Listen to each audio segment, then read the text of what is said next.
Pushpa 3 cinema అవసరమా అంటూ comments చేశారట సూపర్ స్టార్ మహేష్ బాబు. ప్రస్తుతానికి వీటికి సంబంధించిన విషయాలు సోషల్ మీడియా వేదికగా వైరల్ అవుతున్నట్లుగా సమాచారం. సూపర్ స్టార్ మహేష్ బాబు ఏది మాట్లాడినా కరెక్ట్ మాట్లాడతారని చెప్పి ఇండస్ట్రీలో చాలా టాక్.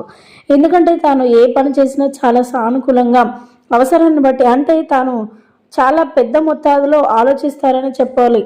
ఎందుకు అనంటే సూపర్ స్టార్ మహేష్ బాబు అంటే అంత క్రేజ్ ఉంటుంది మన తెలుగు ఫిలిం ఇండస్ట్రీలో. రీసెంట్గా పుష్ప 2 విషయంలో ఎలాంటి దుర్ఘటన జరిగిందో మనందరికీ తెలిసిందే. ఆ దుర్ఘటన వల్ల కొంతమంది ఎన్నో రకాలుగా బాధలు అనుభవించారు. ముఖ్యంగా ఒక కుటుంబం అయితే తల్లిని కోల్పోయింది. ఆ చిన్నవాడి పరిస్థితి ఇప్పటికీ కూడా హాస్పిటల్లోనే ఉన్నారు. ఇంకా ఈ నేపథ్యంలో పుష్ప 2 విషయంలో ఇంత జరగడంతో ప్రతి ఒక్క హీరో కూడా చాలా మనస్తాపానికి గురైనట్లుగా వార్తలైతే వినిపిస్తున్నాయి. అయితే పుష్ప 2 రిలీజ్ చేయడమే ఆలస్యం. ఆ రోజు సాయంత్రమే డైరెక్టర్ సుకుమార్ పుష్ప 3 కూడా ఉంది అని చెప్పి అనౌన్స్ చేశారు. ఇంకా ఫ్యాన్స్ పండుగ జరుపుకున్నారు. కానీ అంతలోనే ఇంత విషాదం రావడంతో అందరూ కూడా వెనక్కి తగ్గారని చెప్పాలి. ఈ నేపథ్యంలో పుష్ప 3 విషయంలో సూపర్ స్టార్ మహేష్ బాబు కూడా మాట్లాడుకొస్తూ పుష్ప 2 రిలీజ్ చేసిన రోజే ఎంతటి ఘోరం జరిగిందో మనందరం చూసాం.